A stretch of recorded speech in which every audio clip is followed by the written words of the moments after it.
It's episode 10 of Whole Lot of Wolves season 6. It's Paul with you this week. I've got Danny in Baltimore on the socials. Good evening. I've got Alex in New York producing. Hey there. And it's been an international week. So, Danny, let's kick off. Could you give us some of the highlights from our players who featured on their travels this past week?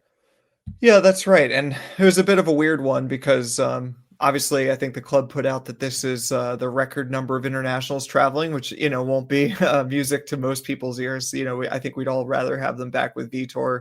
But, there's obviously a certain point of pride in having all these players who are selected for their national teams. But on the other hand, we do have a sort of mix of games in this window, which was kind of interesting to follow, that I've been sort of following it a bit more recently. And so some of them were doing World Cup qualifiers. Some of them were doing friendlies because their teams had already qualified.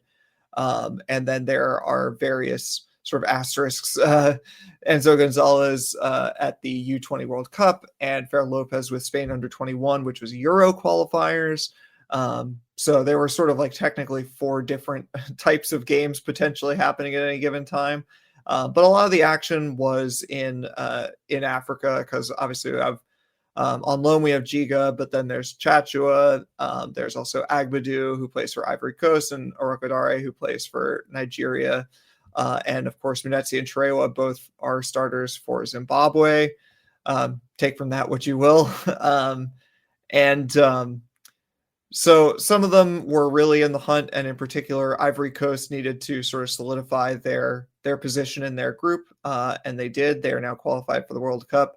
The big action was with Tolu's Nigeria, who really, I think, had a pretty underwhelming World Cup qualifying campaign so far, and were, I think, sitting in 3rd in their group. So the top team gets qualified automatically. The second team has a chance to be in the playoffs, but you have to be among the best second place teams.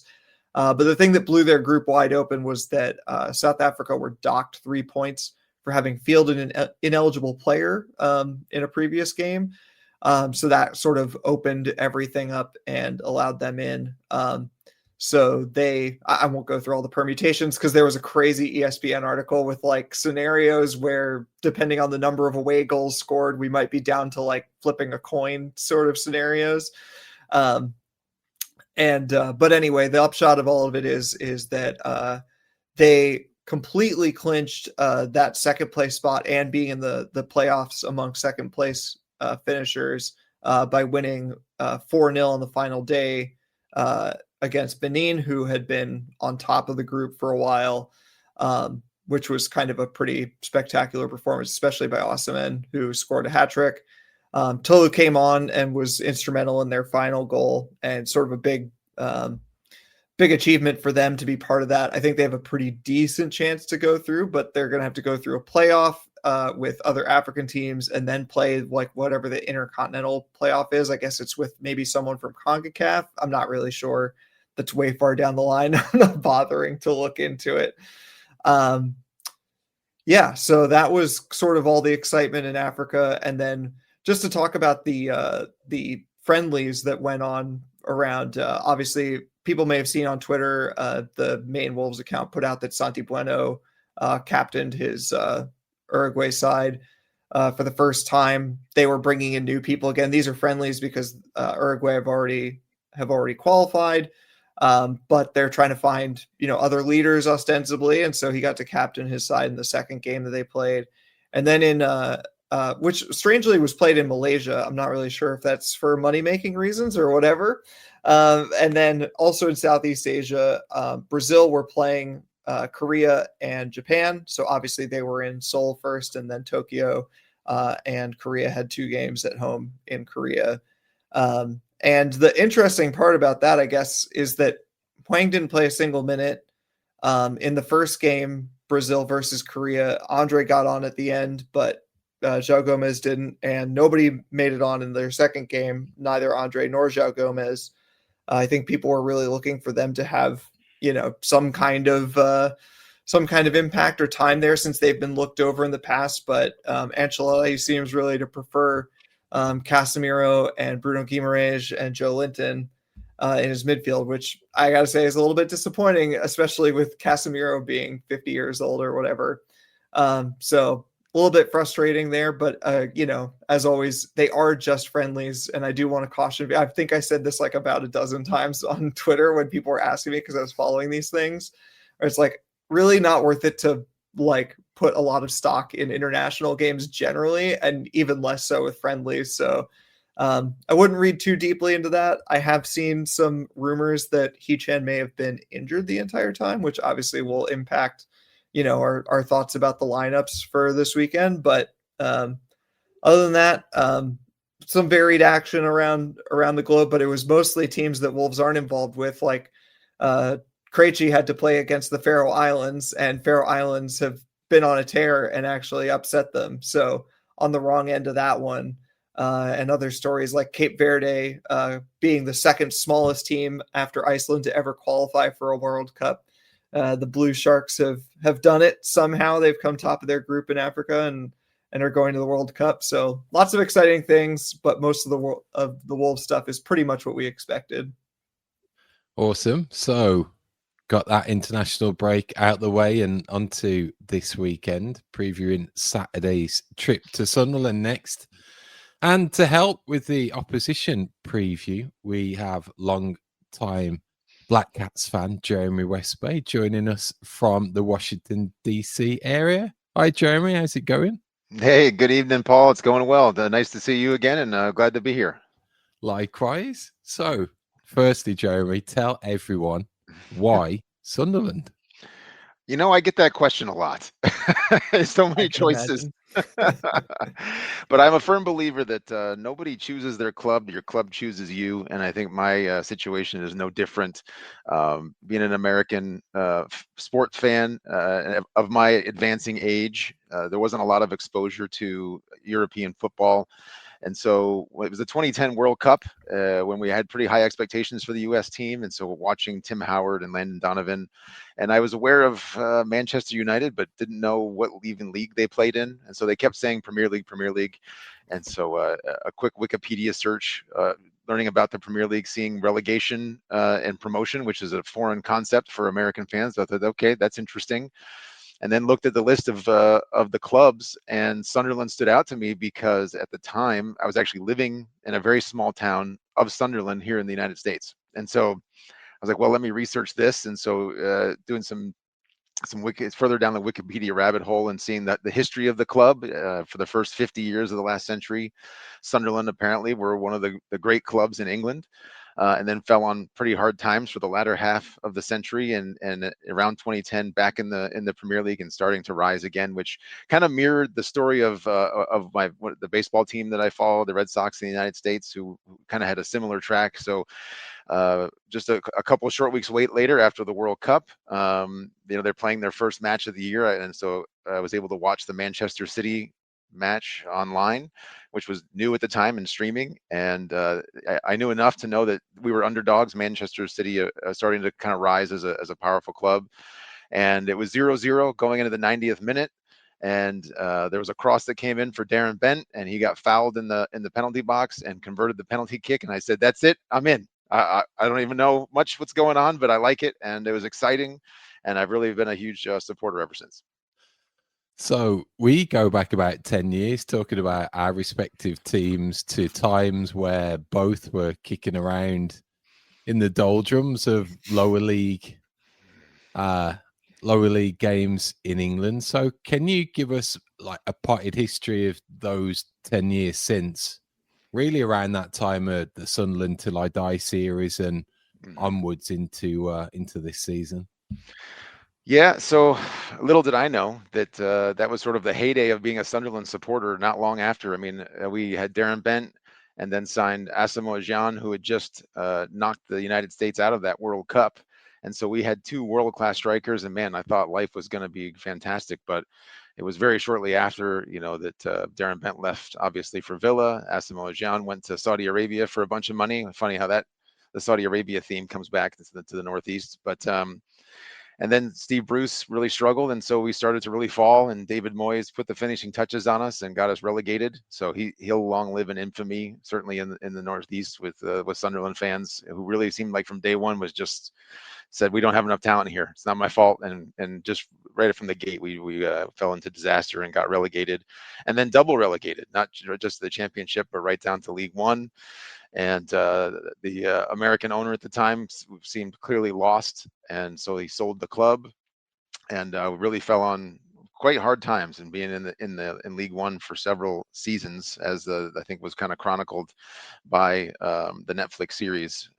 But Alex Neil came into the club, and a new ownership, right, led by Stewart, I think was his name, and from as an American watching, I felt like he was bringing good energy to the club. I think I remember famously they said at the press conference that the piss take in Sunderland is over.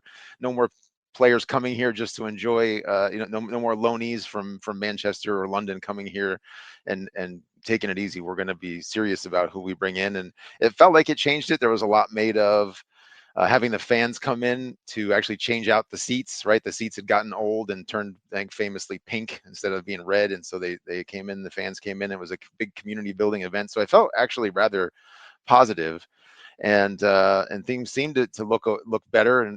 But as we started to even face relegation out of League One, the fans turned on the ownership and essentially chased them out of town. And then Kyril Louis Dreyfus of Marseille fame, his family owning that club, came in, and it's really been a complete fantasy ever since.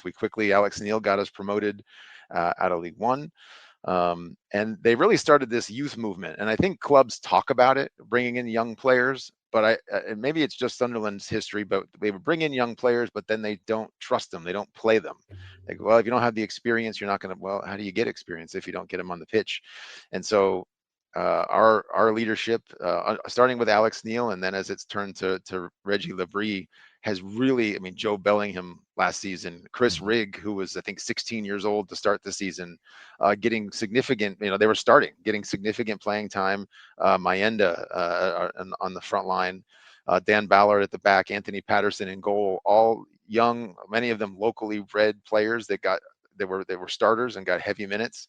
And we rode their backs to promotion. So that's been exciting to see. And so now here we are, kind of a little bit of fantasy land to be here in the Premier League and picking up points, no less. It's I don't even know what to believe about it. It's pretty incredible. So like the Midlands, a big thing in the Northeast is those local rivalries. So what's the period been like living in the shadow of Newcastle, especially following that influx of Saudi oil money? Yeah, I think it's things go up and down. And I know before we got relegated, we beat them 6 times in a row. So okay, we had our moment in the sun, I think, of having the best of Newcastle for a few years, I guess 3 straight years where they couldn't win a match. So we enjoyed that. And then to see the Saudis come in and buy a lot of conversation around, what do they call it, sport washing, right? That the Saudis are buying these clubs to try to improve their own global reputation as it is. And I think I do, as much as, the horse punchers have had some tough times and not covered themselves in glory. I'll never forget that. That's amazing that whole thing occurred. But I'm sure if you're a Newcastle supporter, it's got to be tough knowing that this is your ownership, and they're probably not the most reputable folks in the business. So I do have some empathy for those fans, and I'm glad that our ownership seems to be he's a young 27-year-old that seems to do things the right way, invest in the community, and bring in the young players and build the program the right way. So I'm happy to be a Sunderland fan in that regard. I know Newcastle supporters, bleed for their team as much as anyone, and the Northeast is a special place when it comes to their football and how important it is to them. So I wish them, the best in that regard, but I'm sure they would rather that the money came from somewhere else. So promoted via the playoffs, you were probably the busiest of all the promoted teams in the summer with a flurry of transfer activity. And it certainly seems you want to reverse that trend of teams going straight back down.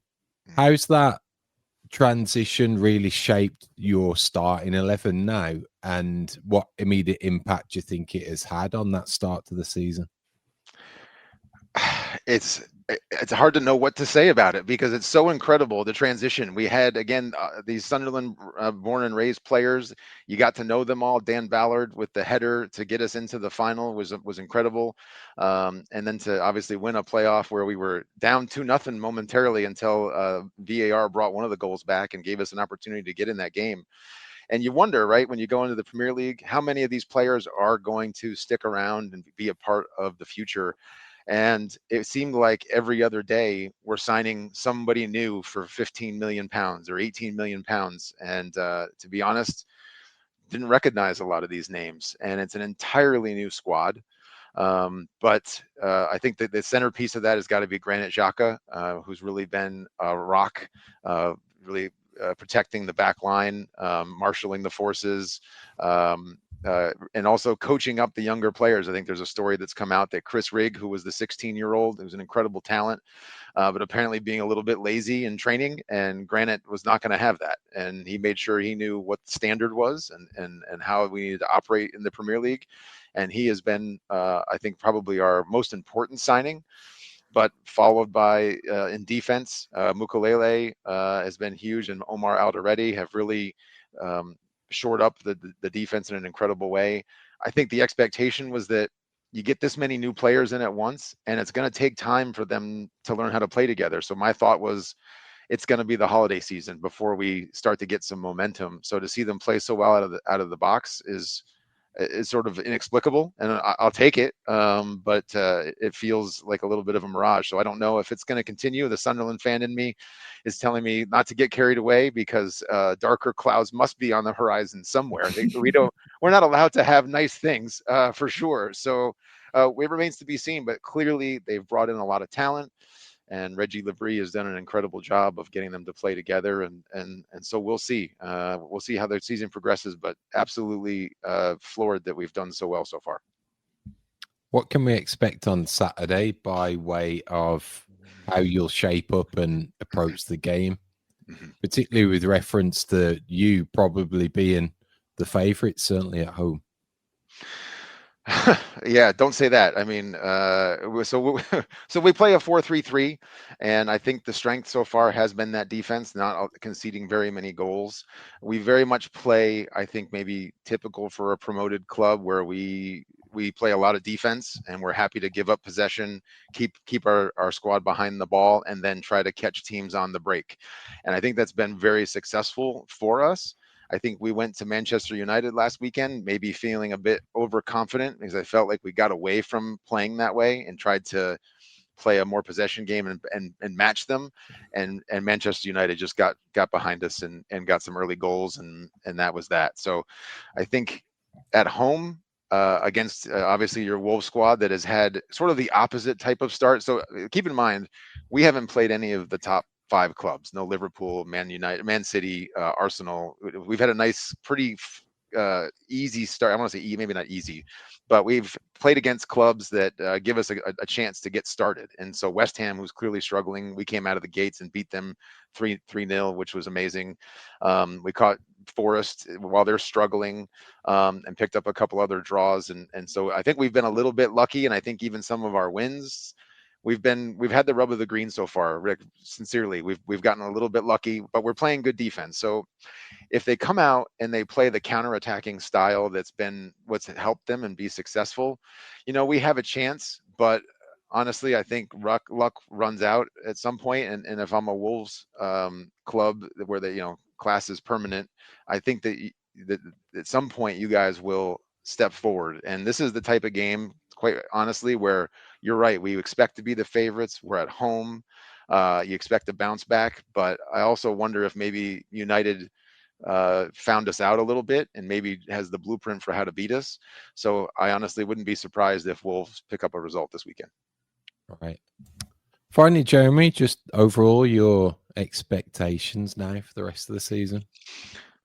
Well, I'm going to hang my hat on the one stat that has been popularized, is that no team with 11 points after 6 games has ever been relegated. So we'll touch wood on that one, that's the case this season. And obviously, we'll be very happy just to not get relegated. I'd love to see us with a top 15 finish, but I would be very surprised if, to see anything like the top 10.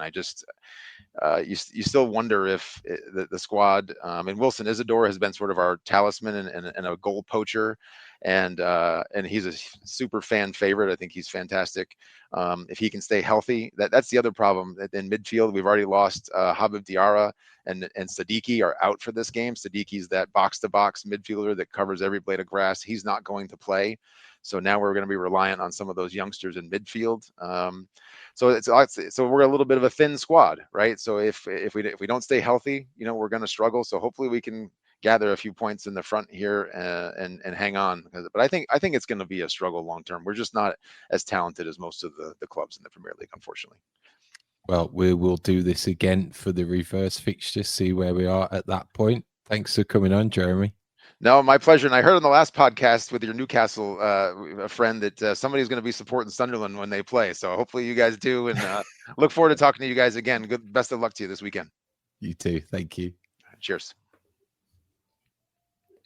That was Jeramie Westbay telling us everything about Sunderland. So it's quite interesting when you get that catch up after all these years, really, and you're learning about these teams that you knew so well and the transitions and everything. So be an interesting game on Saturday for sure. So on our side of things, guys, based on that international week travel, everything that we can think about, what would you like to take a guess at in terms of shape and starting 11 on Saturday?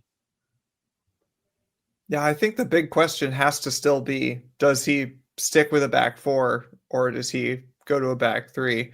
I know that the popular answer, online is that we have to stick with a back four. It just looks so much better. And I agree with it to an extent, but I think that we genuinely did look much better at Spurs after switching back to a back three. I think we held our own during the first part in a back four, but we weren't creating a whole hell of a lot. We were just weathering it. And I think for most of us, that was enough if we could just keep it tight. But we created much, much more with a back three against Spurs. And I just wonder, how we get the best out of Strand Larson. Going back to some of the international break stuff, I'm glad that João and Andre have had a nice rest. They should have, returned home relatively early and not having played a ton of minutes. And it sounds like their midfield is going to be weak, but the question remains, how do we get the most out of our high impact players, our players who can actually change a game? And we have to get the most out of them. We also have to get the most out of Strand Larson, assuming that, he's fit to start, which I don't have any reason to believe he isn't, but if he's starting, he has looked, it seems more dangerous when we've had three at the back, even if there are some other sacrifices. And I'm a little bit concerned at this point. He got to start for Norway in their second game because they had already qualified. It was a friendly, I believe, the second game. And so they were resting Holland and Sorloth, and he didn't do a whole hell of a lot in that game against New Zealand. And it's just a friendly. And I want to caution people to not read too much into these things, but I think we maybe take it for granted that he's going to be fit and firing the whole season and, producing at the rate that he was last season. But we haven't seen that yet, and we need to. One omission strategically from what we picked up on was John Arias not doing anything with Colombia. So Alex is in from the start, surely. Could you see a two up top with Arias and Strand Larson or Tolo maybe? I could see that. I don't know. I'm concerned about both of those players, the productivity of both of them, for reasons Danny just said with Strand Larson and Arias, whether you want to cut him a break or not, for being mid-season and then playing in the Club World Cup and then making the transfer. He has looked better, But that being said, he's still been disappointing. Like I defy anyone to disagree with the fact that if Wang missed some of the chances that Arias has missed over the past couple of weeks, it would be like apocalyptic in terms of the reaction that you would get. That's not to say I don't have faith in him, writing that, but I just think you need more from that player. Like, he was the most exciting signing. Whether it's in a top 2 or a top 3 this week, I'm not really sure. I'm still torn on I feel like the defensive shape will dictate everything, and I'm still honestly I don't have a strong opinion either way, which I wish I did. Like I have no conviction, kind of like Vitor. Like halfway through a game, he can just lack that conviction and just make that decision. I guess if they were to go to the back 5, do you think we'd finally see a non-Agbadou back 5? Like, would it be a Mosquera, Santi, and Krejci back 5? With Agbadou on the bench? I mean, I don't know. I still don't see how, even if you go back and add another center back into this lineup, how you could justify putting Agbadou in, regardless of what he's done for his country during the break, and he hasn't been there training. So that's another setback. It's like even more distracted than he already has been. Yeah, it definitely seems that there's no real clear either formation or guaranteed starters within that formation now that you can start to pick a first 11 from. So it'll be interesting when that team sheet gets revealed on Saturday morning. So we will do prediction time. Let's go alphabetically then. Alex, you first. So I haven't predicted a Wolves victory yet this season, but Jeramie got me kind of excited. It's like one of those scenarios where like Wolves aren't going to go a whole season without winning a game, and also like something's got to give with Sunderland. So, and also I feel weirdly better about playing on the road for reasons that we've discussed on this podcast in the past. I want to go 2-1 Wolves. Let's do it. 3 points on the board. Nice. Danny? Oh, this is so dangerous because Alex stole my score prediction, and somehow it makes me feel even worse to predict a win when it's also the exact same way that Alex said. It feels too good to be true. Whatever. I'll just go with it. So we'll go Sunderland 1, Wolves 2. Nice. I'm going for a repeat of a prediction from a few weeks ago about something that never happens. And this was based off of what Jeramie said in terms of setup and some of the players that they're missing. So I'm thinking we might cancel each other out and it's that 0-0 draw. Oh my God. But everyone, don't forget there's still time to travel and make those plans if you want to hit up the big Midwest meetup that's happening for Saturday's game. So that had a really nice write-up on the official Wolves website this week. So if you have some interest, if you're looking to travel and connect, but you don't know who to reach out to, please contact us via the usual channels and we will make that connection. No Stupid Questions is brought to you by Esfuerzo Wines. Located just north of Santa Barbara, California, Esfuerzo Wines showcases passion and 3 generations of winemaking in every bottle. Whether you're toasting some Vino de Vitor or winding down after a day of work, let Esfuerzo Wines transport you to the heart of wine country with each sip. Now at esfuerzowines.com, you can use the promo code VITOR, that's VITOR, at checkout to receive a 30% discount off your order. And don't forget to try the special edition 1-pack wines to show your passion and support for Wolves with each glass. This message is intended for those of legal drinking age. Do not drink and drive. Excessive alcohol consumption may be harmful to your health. If you or someone you know is struggling with alcohol abuse, please seek help. Esfuerzo Wines reminds you to enjoy their product responsibly and in moderation. It's that time of the show where you, the listener, can ask us anything related to Wolverhampton Wanderers and get involved in the show. There's a number of ways that you can do so. You can get us on X at WLWpod is the show's handle. You can email the show hello@wholelotofwolves.com, or for those who are watching live on our stream on YouTube, you can just go ahead and throw a comment in the in the chat, and we can answer your question on the spot.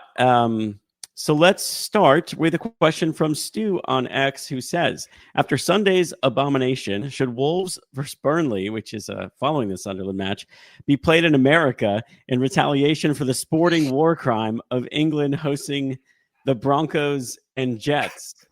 I have to say, it was an international break. I can't even use the excuse of there was Premier League football to watch, and I still had zero interest in watching Jets Broncos. I don't know if any of you guys saw that, but I rarely watch American football anymore anyway. And I turned it on just because there was some activity in the group chat that I'm in with the aforementioned Stu. And so, I was curious, threw it on. I'm not sure I lasted more than 15 minutes. So I'm ready for this to be done. I'll find some international game that's happening right now.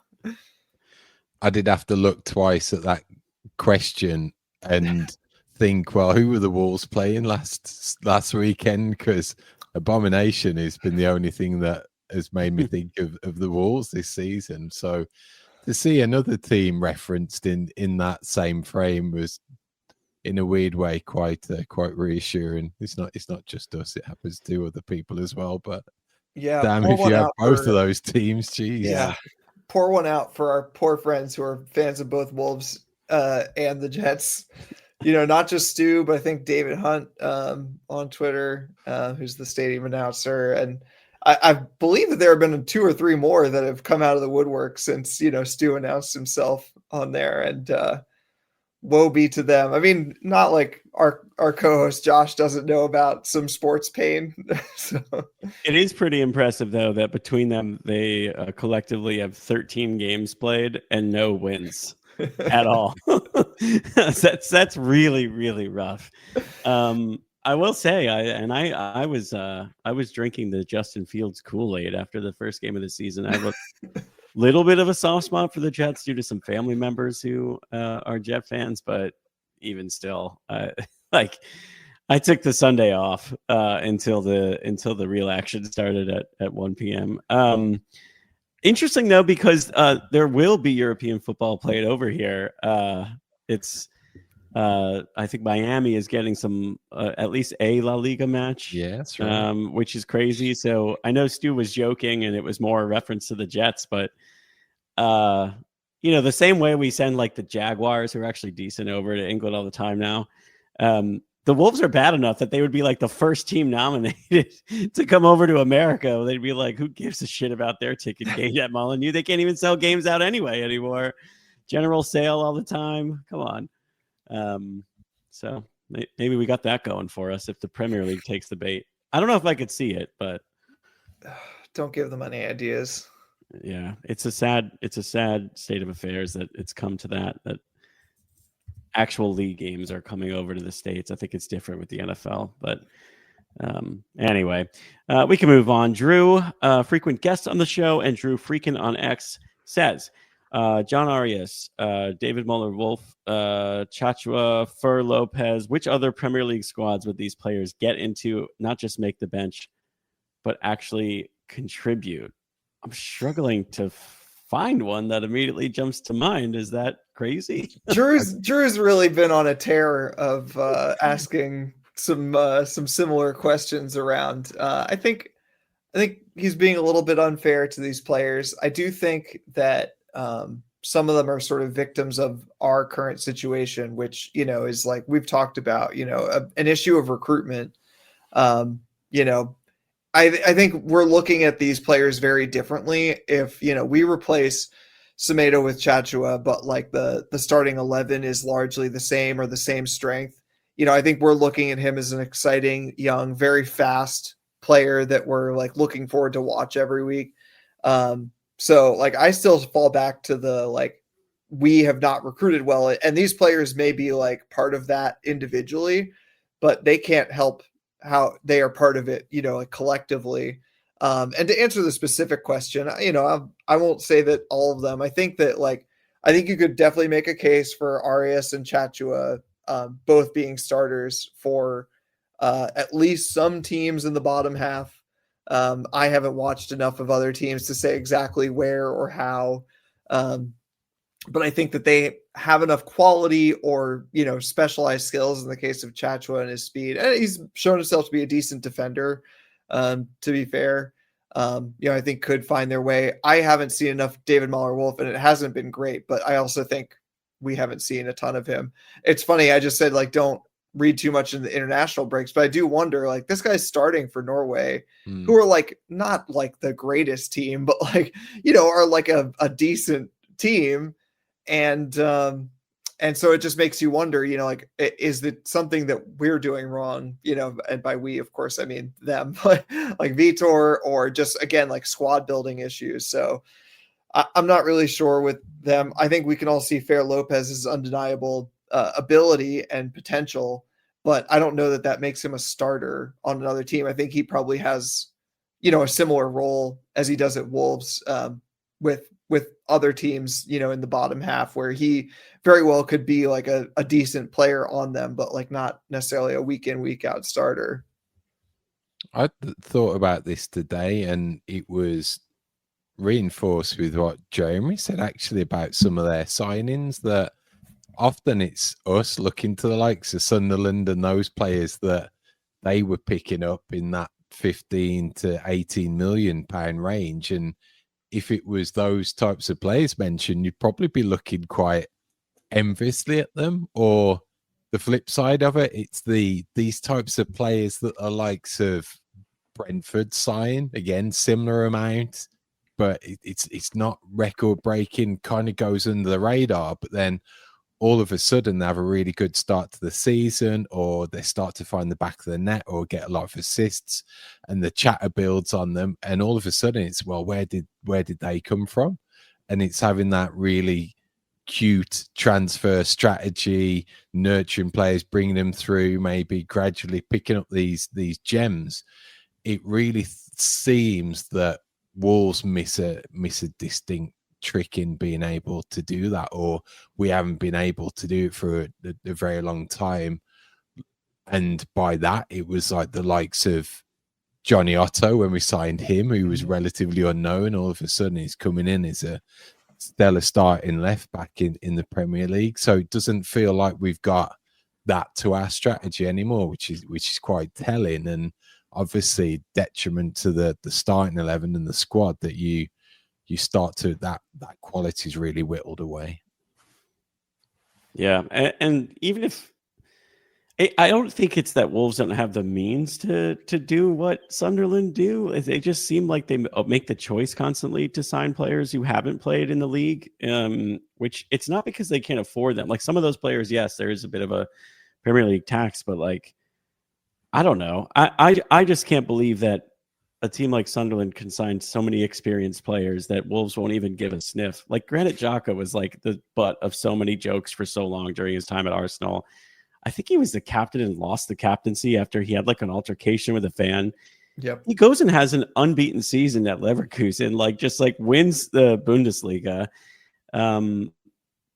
bringing clear experience and leadership to that club, and then comes back and seems like he's having a nice time at Sunderland. Wolves would never look at a player like that. We wouldn't even get excited about a player like that, but we also very much need a player like that. Simon Adingra played over 30 games for Brighton last year. That's a great signing. Meanwhile, we're getting guys who, again, we're just constantly hoping they could adjust to this league. And it'd be nice just to, this is the Josh Brownhill thing all over again. It's would he save our season right now? Would we still be bottom of the table? Probably. But could he be any worse than what we've seen? Probably not. Yeah, I mean, again, I have to go back to recruitment, where it's just it sort of lays bare this whole recruitment policy and transfer strategy. I mean, I guess to bring up more current events, there was a report in Italy that Domenico Tetti could be going to Juventus. He doesn't seem to be top choice, but as sporting director, and it's wow, I love to fail up in that way, but also what have we actually accomplished in the transfer window? And which isn't to denigrate any of these particular players, the ones in the question, or any of the other ones that we signed. I think many of them have shown certain qualities that are good. I'm sure that they're decent people, but like, it doesn't feel like we've accomplished anything in terms of reinforcement, in terms of like strengthening, in terms of replacing even the players who have been lost. And then these kind of like, it feels like we're completely cut off. Like, it was one thing in the past where thought we were unearthing gems that like, oh, Mendes can hook us up with these players who like we really shouldn't have access to, but we can convince them of, the utility of joining Wolves. But now, instead of feeling like, oh, this is an extra market that we can exploit that other people can't in this way, now it's like we're completely cut off from any market that's not Mendes or whatever it is that Teddy brings us. I still don't know. But like, yeah, there's all these markets that might, bear fruit in various ways, and we just don't seem to have any interest in them whatsoever. Yeah.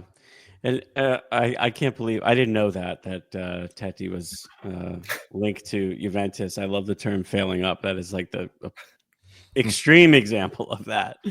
I don't know what he has brought to this club so far in his limited time here.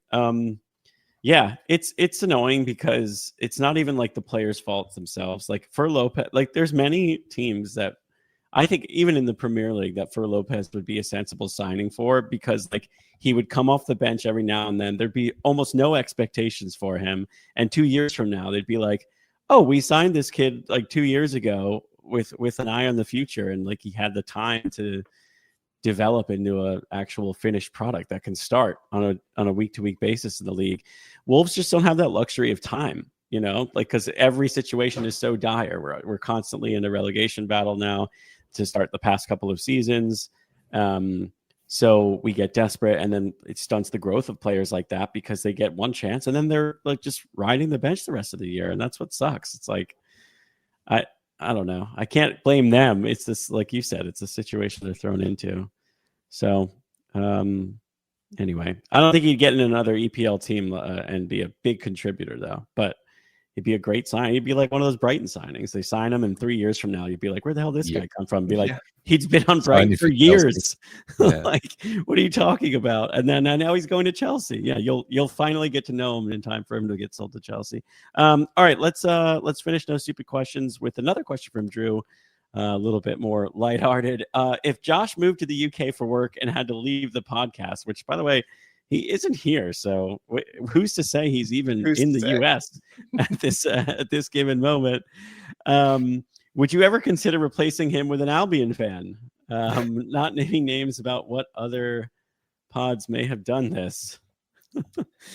I'd have to meet one first. Yeah, I was just going to say, this is very much the Wolves USA pod, right? Like that's Paul's vision here. Like I've never seen a single one in the United States. I don't know if any of you guys have. I met one time in Baton Rouge, of all places, when I was at work, and we were just chatting about soccer, and he did the whole, I really like EPL, and I didn't want to bandwagon and pick a top 6 team, so I went down the list, and this team that was doing really well I kind of liked, and it turned out it was West Bromwich Albion. I was like, oh no. You were so close. Just go a little further down the alphabetical list. Yeah. Also a real bummer that we don't have Josh on with, like, I feel like he's the only one who can credibly make a Baton Rouge joke. Oh yeah. Sure. I got nothing there. No ammo. I'm not saying anything about, I've never been. I'm sure it's lovely, but I don't have the street cred in the South. Back to the question as well. I've not listened to said podcast yet, so I can't really cast anything on it at this point. But I think the format's always been that Liam Keen's the interviewee talking about Wolves, so it really doesn't matter who the interviewer is. I just think we've been spoilt for so many years with Judah, and especially the dynamic he was able to form with Tim Spires and Liam Keen in more recent times as well, that made it a entertaining listen. So I think that's going to be a big adjustment more than anything, and the actual quality of quality of the content of the show per se, Wolves and everything that goes with it. Yeah.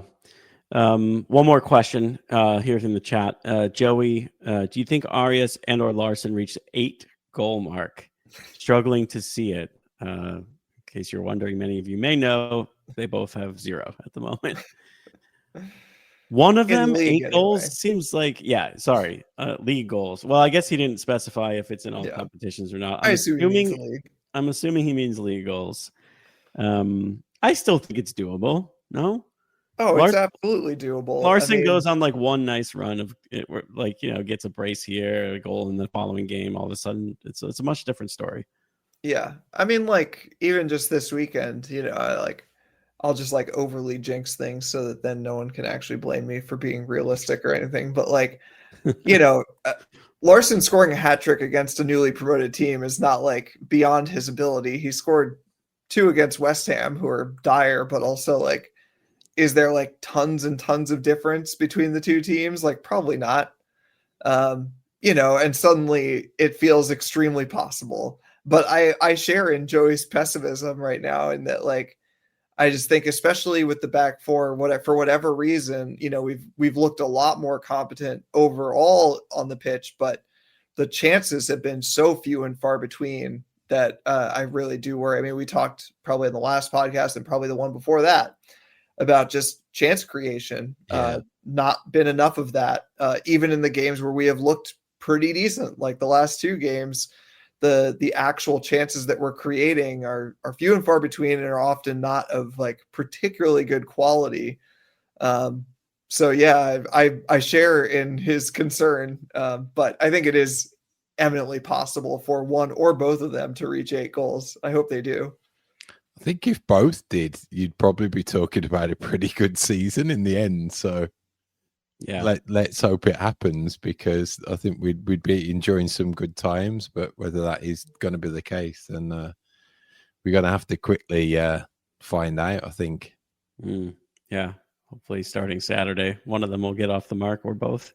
I mean, I have to say, it's not a great look before we move on, that another more recent bit of news is that, supposedly Jeff Shee and Vitor are going to be meeting over January transfer plans, and who knows how that got leaked and what truth there is in it. But it's just like, it's obviously not a great look when you're still winless in the league and you're talking about what to do in January, sitting on 2 points. And just, it feels like, again, I don't want to bring up recruitment anymore, so I won't, but like, just what are we doing here, such that we are in this position where everybody is feeling nervous enough, even the people who are paid to not be nervous about it, like, are worried about how we're going to even get to January, let alone past it. We just have our transfer windows can't go buy another striker. Switched around. Have 2 of them already. Exactly. I don't know. It's a cycle of like buying impactful players in January when they're overpriced, and then doing nothing in the summer, which, whatever. If that's the only way to survive this January, then so be it, I guess. But insane. All right, that's it for No Stupid Questions. Thank you to our friends at esfuerzowines.com. Head over there, use the promo code VITOR at checkout, 30% off your order.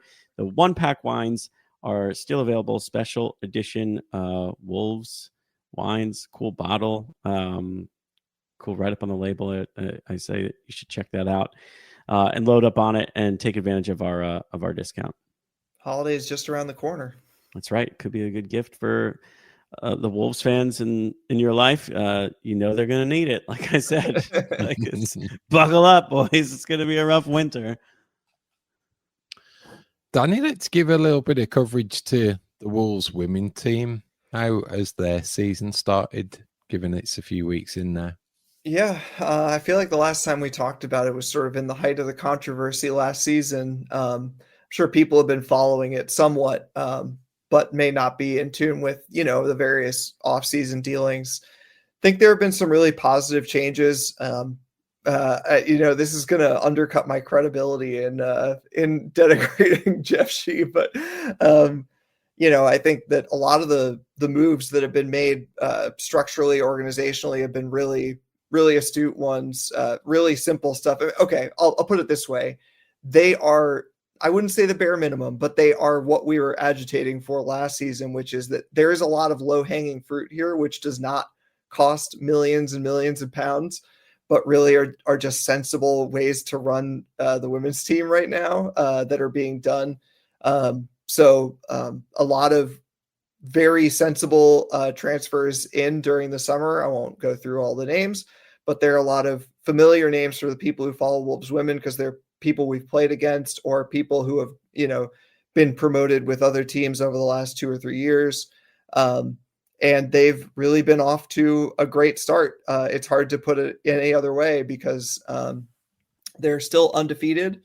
They played our main rival this season is Burnley, who are much better funded still, and they went full-time, I believe, unlike Wolves. And they played Burnley 2 or 3 weeks ago and got a 0-0 draw out of that, which was, seen, I think, by most of us as an extreme positive. That's one that we're sort of looking out for the whole season and hoping at least not to lose. And then subsequently, Burnley had a match postponed, so they were playing a league game while we were playing a cup game, and they found a way to draw with another team. So Wolves, with having played the same number of games, are actually leading currently by 2 points on the table. So that's hugely positive, and really, just like last season, have to focus on, continuing to put together performances against, teams we ought to win against, and making sure we don't slip up like Burnley did.